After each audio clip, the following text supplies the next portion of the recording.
For some of you might have already heard then that a new GMAT exam is coming later this year. So we just wanted to touch on this and sort of acknowledge it tonight. I don't want to distract focus too much from what we're talking about tonight, because many of you, as I've seen, have already started researching schools and looking at applications.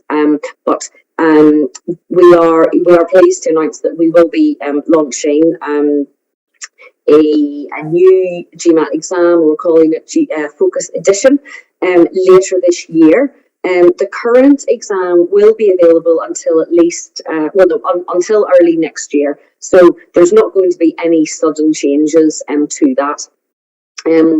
The evolution, really, it is really more of an evolution rather than a brand new exam. We've been spending time with schools and candidates and an advisory group over approximately the last 9 months to look at how we can evolve the exam and make it more candidate friendly. So briefly, the new features then of the exam. It'll be a shorter exam, so there will be 3 45-minute sections. We've removed the essay section, and it's approximately 1 hour shorter than the current exam, which does mean a bit less prep time. We are giving candidates a bit more flexibility, so there will be some ability to review the questions that you answer and edit those, and also in terms of the order that you choose to do each section in, there will be flexibility around that. And then with the official score report that you receive, then that will give you more insights in the current one. So we are making a few changes, a few improvements, but we do want to reassure everyone on this call tonight that the changes, they're coming later in the year, and it shouldn't affect your current preparation or your current plans. So we do want to reassure you and urge you to continue with your current GMAT plans, because, as I said, this current exam is going to be available until early next year, so nearly another 12 months. And the score continues to be valid for 12 years. Schools will continue to view both exams when they're both in the market. They'll continue to view them equally, so there's going to be no difference there in terms of the validity. Both exams will be as robust, as reliable as they are today, and there will be updated prep materials coming later in the year. But the prep, your prep will be able to help you prepare for both exams. And the prep that you're doing today will continue to be valid should you choose to wait and do the new exam. Okay. Anshul, was there anything you wanted to ask? Or? Oh yeah. So I just wanted to have. So thank you for sharing this. I think I will quickly, ask you a couple of things that we usually get from our students, right? Okay. So the first thing was. When will we know more about this, right? So far, GMAT has said that. So when do you think that we will expect, a bit more details on this? Yeah, that's a really good question. So in the next 2 weeks, there will be another announcement. So that will be put up on our website, so on gmac.com, on mba.com. And we'll also be publishing, I'm sure we'll be sending you the information as well, so you can share that with your, with your customer base. And anyone can sign up to receive the alerts on mba.com. So yes, in another 2 weeks there will be, there'll be more information coming, and then we're holding another session similar to tonight, just after that, so the first week of April. Great, thank you. So in the next 2 weeks, we expect more information coming out from GMAT, so we have a bit more clarity. So I think by the time we have the next webinar, I think we will be able to address a bit more details about it. I think it's around the 3rd of April. Yeah. Another question, and I have to ask it for all the students asking, is, hey, shorter exam, does it mean easier exam. Yeah, no, I know, and I mean, psychologically, you do just think, oh, if it's shorter, it's easier, but it's really not. That is not the reason why we're doing it. So the exam will continue to be as robust, and it will also continue to be as challenging, testing your problem solving, your critical reasoning skills, testing those skills that you're going to be using in business school. So it will continue to be, as robust as it is today. Yeah, on that point, you mentioned that, you already mentioned, but I just want to bring that point up again so for the time when the candidates will have the choice to take either the current version or the new version, which will be later this year and by the beginning of next year, you mentioned that for business schools, they will look at both the exams equally. It's not that taking one or the other is going to give you an edge, right?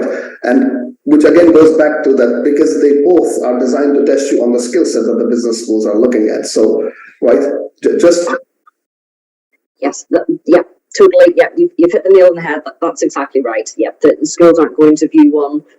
One isn't better than the other. It's just that we are improving certain sections and giving the candidates a better experience in terms of insights and flexibility with how they approach and take the exam. And really it's just part of a natural evolution of a product. I think we've had this, I think the GMAT exam's been around since 1954, so it's a normal thing that we will evolve that. I think the last huge overhaul was in the late 90s, so it's time really for the updates to happen.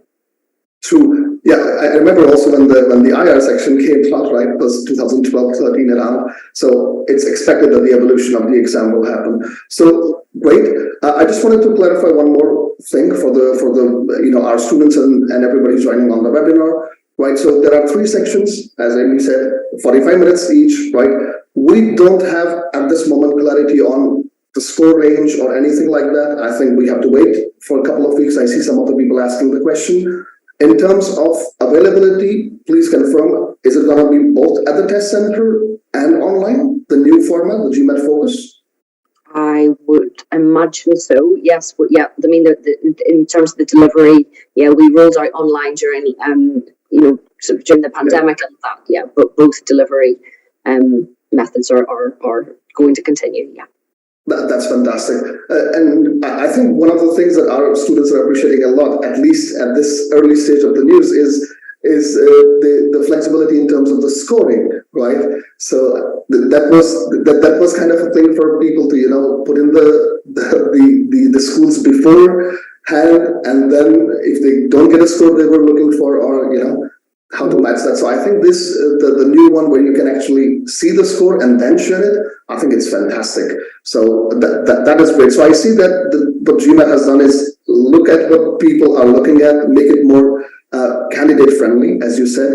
Yeah, exactly. Yeah, that's been part of the research that we've been doing over the past 9 months or so, that we've been listening to the market and adapting the test in line with that. I just want to clarify, I just saw one question, and I think I maybe didn't say it clearly enough, so someone misheard me, that it was as Alex, she had asked about the validity, so it continues to be 5 years. I didn't mean to say 12 if I did, so that was That's it. It's 5 years, yeah. It's 5 years, so it's 5 years now, and it'll continue to be 5 years, so yeah. Yeah, great, thank you. There's another question from Clara, which goes back to what you were saying about the admission team, saying that given the admissions teams are not used to the new format, will that be a disadvantage? But I think you already said so. Yeah, and with this, it's not going to be a really fast, set of changes. So, part of the rollout will be that we will be holding detailed training sessions with schools, with organisations like yourself, Anshul, so everyone will be fully prepared in terms of how they receive and deal with the exam. So yes, it'll be a detailed process. So yeah, they will not understand if someone was to take the new exam. Yeah, exactly. And given as you mentioned, like 9 months of research together with the business schools and everyone before you are launching the product. I think that already takes into account that once this is out and the scoring is there, they will have a clear guidelines on what the scoring means, because I don't think that's going to change too much. A GMAT now, a GMAT next year, it's compatible from the admissions committee perspective. Exactly. Yeah. And then, we don't want to distract, whilst it's an exciting announcement, we don't want to distract people from who are, people who are taking the exam, within the next, this year really, that people can continue to take this exam up to early next year. So. Exactly. So I think based on that, all the students who are already preparing for the exam are looking to prepare for or apply in round 1 or even round 2. Mm-hmm. I mean, as a test prep consultant, my advice would be focus on what you know with the current exam and give your best to the prep. As Amy was saying, that a lot of things that you prepare now can be used also in the new one. It's more candidate friendly, yes, but the skill set is not going to change too much from that. So I would just say that we should definitely wait till more announcements come from GMAC, as Amy said, in the next 2 weeks before we start understanding, the concrete steps. I think we need to wait till the structure comes out and all the details come out before. So, for example, in the chat, Clara is asking, when should you prepare? I would wait till we have more information, on the prep material, on the structure and everything, so that you can plan. Yeah, and I think the key thing as well is to not delay the prep. If you want, it depends on when you're, when the applications need to be submitted, but I wouldn't delay preparing and looking to take the current exam that's available. Mm-hmm. Great. I think the chat is open, so if you guys have any other questions, please keep sending them. But I think we've covered the key things about the new format. And there's a lot of questions. If we can't answer all of these tonight, we'll make note of them and aim to, we'll be updating our frequently asked questions as well that are published on our website. So and these sorts of questions will be fed into that. So thanks for sharing.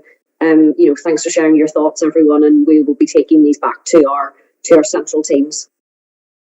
Great. Well, one last question. I saw a couple of questions regarding the prep material. I think, Amy, you said that there will be more information on the new prep material for the new test also in the next weeks, right? From the prep perspective, if the exam is changing, I'm sure GMAT will also give us the guidelines how to prepare and have prep material, which means that 2022 official guide will not be sufficient for the new exam. And I can tell you as a test prep expert, if the exam changes, you need to look at the material that covers the changes in the exam. Yeah. But again, there'll be prep available with plenty of time for you to sufficiently prepare to then take the new exam. Great. Thanks, Amy. Okay, I will let you rushing into anything or. True. Great.